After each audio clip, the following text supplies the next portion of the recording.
Hi there, welcome to the Top Dog Tips YouTube channel. Today we're going to be talking about how to get a service dog for anxiety or depression and how much it costs. Before we get into that, please be sure to like and subscribe to our YouTube channel. If you find our content entertaining, if you learn something new, please be sure to like and subscribe as well as share the channel. That's how we grow our channel and continue to put out great content, as well as be sure to subscribe to our website, topdogtips.com. If you subscribe using the link in the description below, you will receive a free ebook on 25 vet recommended homemade dog food recipes. All right, without further ado, let's get into it. So a number of recent studies have proven that assistance animals and therapy dogs provide a lot of relief for people with different conditions like anxiety and depression. If you're in this position, here's everything you should know about getting a service dog for anxiety or depression, including what it entails, how an assistance dog can help with these mental health conditions, and the costs involved. So let's talk about the right type of service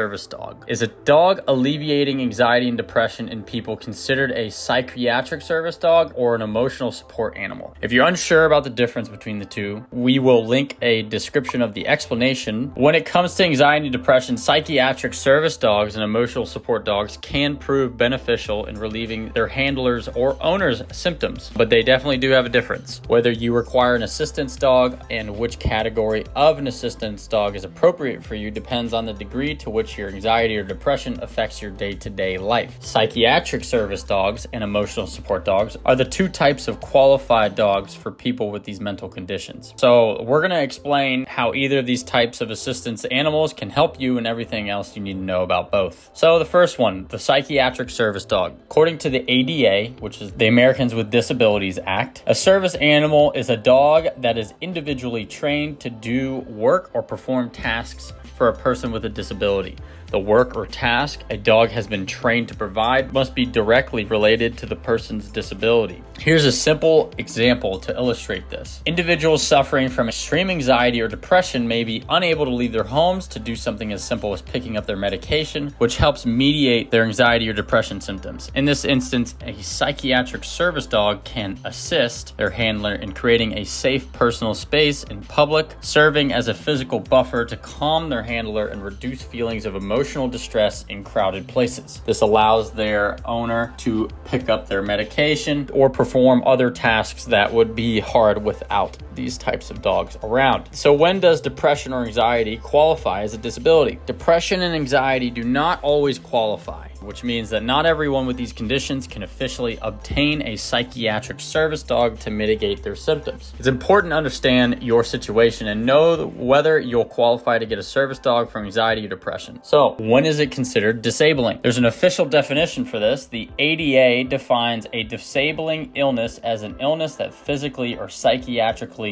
limits one or more major life activities such as walking, talking, seeing, hearing, learning, etc. If the illness does not limit one or more life activities, then you do not qualify for a service animal. For example, in the individual we referred to earlier who cannot leave their home because their anxiety would qualify as disabled because their inability to engage in major life activities. However, someone who experiences mild anxiety levels, such as having an increased level of worry about what other people are thinking about them while they are out picking up medications, is not considered disabled. The former individual was unable to leave the home, something which greatly impeded their daily life, and then the other individual with mild anxiety may be uncomfortable leaving the home to pick up medication. However, they're still capable of doing so. It's considered that their level of anxiety is not preventing them from living a full life. That is not to say a psychiatric service dog would not provide comfort to the individual with mild anxiety. They probably would.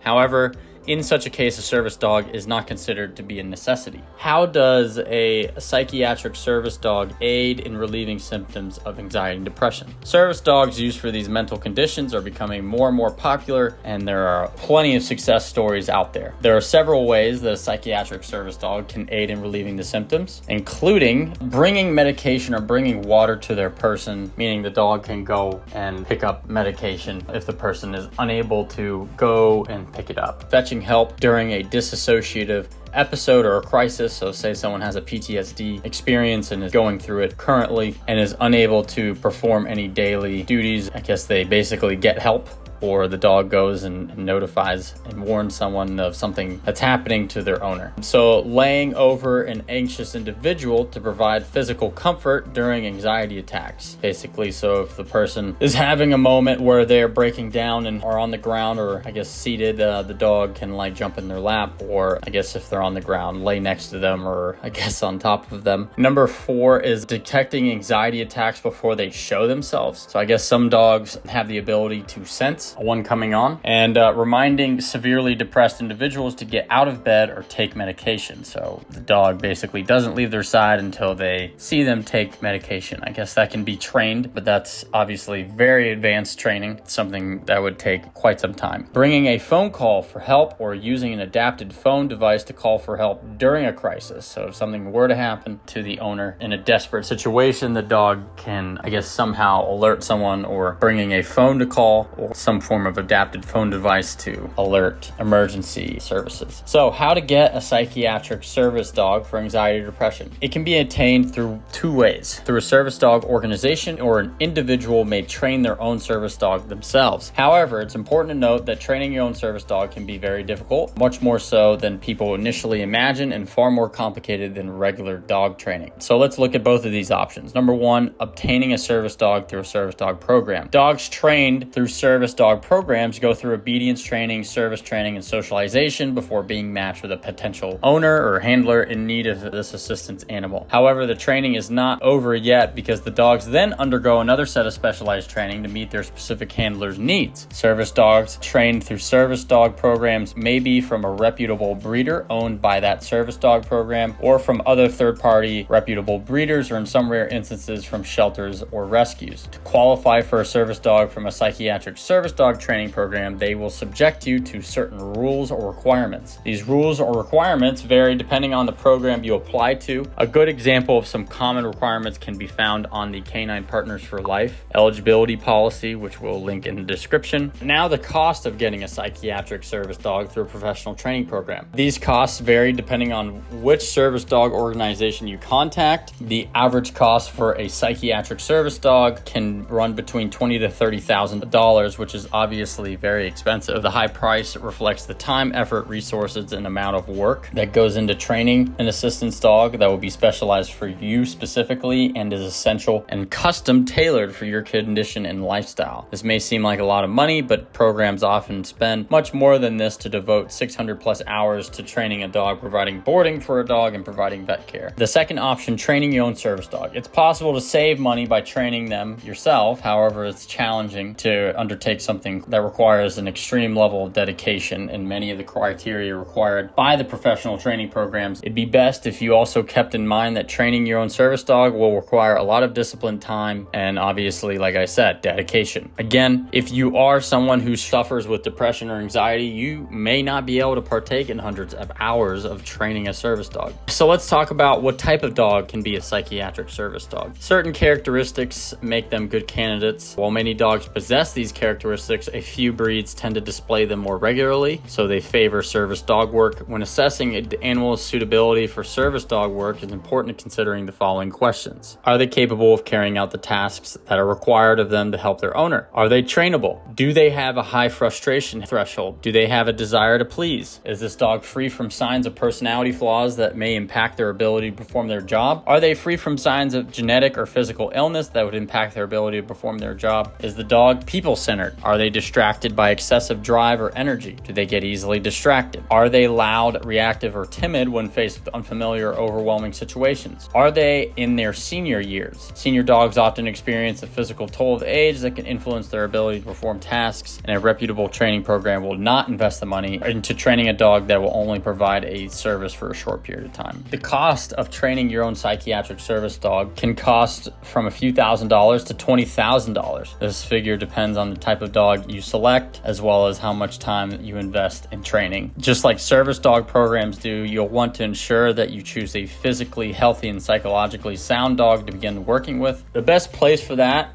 is likely to be a legitimate breeder. From there, you'll invest in training, beginning with the basics, and work your way up to teaching specialized skills that are tailored to your needs. Now let's talk about the emotional support dog. They're slightly different from the previously mentioned psychiatric service dogs. Still, many things apply to this category of animals as well. ESAs can be viewed as a second tier of assistance dogs for these specific mental health conditions in some ways. For individuals who do not qualify for a psychiatric service dog, emotional support dogs can still provide comfort in times of distress. An emotional support dog is a lesser choice because they cannot perform the specific functions for their disabled owner with mental health conditions. Rather, they are dogs that provide comfort just by being with a person. So qualifying for emotional support dog, to officially adopt a ESA and for the dog to be treated like an assistance animal, you will need to have a doctor's prescription. In the words of My Assistance Dog Incorporated, to have an emotional support animal, a person must have a confirmed diagnosis and be given a prescription for an emotional support animal by an overseeing doctor who believes the pet will be of benefit to the patient's mental health. So getting an emotional support dog, if you're looking to bring home a dog that can provide this for you, but you do not require the specific assistance that psychiatric service dogs can provide, some rescue organizations and breeders do make a note of dogs within their programs that would make great emotional support animals. Usually you would find that this is marked on the dog's adoption profile of other breeders' notes. If it isn't, try contacting the rescue or breeder directly and asking if they have or can help you find a dog that suits your needs. So what makes a good emotional support animal? Obviously, the purpose of adopting an emotional support animal for anxiety or depression is primarily to provide comfort. The animal in question must be good at providing said comfort to its handler. Factors that make dogs great support animals include the size of your emotional support animal may be a concern if you're limited in your physical activity, if you live in a tiny home, or if you plan to take your emotional support animal on flights with you. A good temperament is necessary both towards you and other people, as well as overall health should be a concern as it may limit your dog's ability to provide emotional support. So how can emotional support dogs help with anxiety and depression? These dogs are specifically trained to assist owners with mental health conditions in many ways, providing comfort to their owners by simply being with them, which can often be all a person with depression or anxiety really needs. Some examples of how service dogs do that include a listening ear for anxious individuals, physical closeness for depressed individuals, calming tactile sensation to detract from anxiety, providing a reason to get out of bed, like walking the dog, feeding the dog, for severely depressed individuals. Now let's talk about some requirements. Like psychiatric service dogs, there's no official licensing of emotional support dogs by individual organizations. However, as mentioned earlier, a person requiring an emotional support dog and using ESA's services should have a prescription, an overseeing doctor that believes the pet will be a benefit to the patient's mental health. All right, that will do it for us here at Top Dog Tips. If you find our content interesting, if you learn something new, please be sure to like and subscribe to our YouTube channel. That's how we continue to grow the channel, as well as share it with your friends as well. With that, I hope you have a great day and we'll talk to you soon.